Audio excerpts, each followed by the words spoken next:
Another formula to help us with investments, but in this case it's usually used to figure out how much you have to repay for a loan, is called the future value of an investment.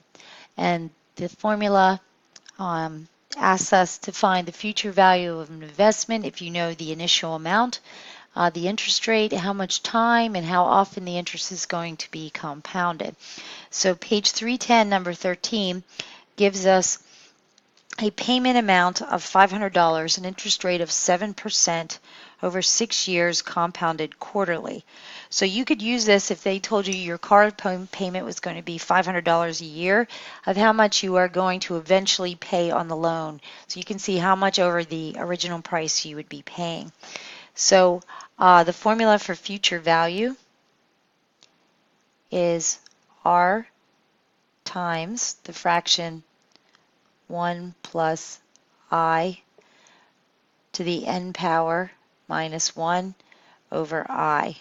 So we have two variables there, n and I, which aren't part of the given amounts.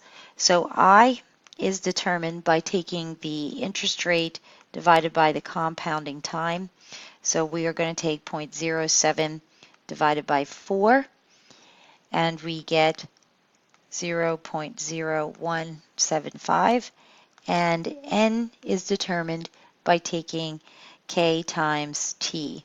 So in this case, we're going to take 4 times 6, and we get an n value of 24.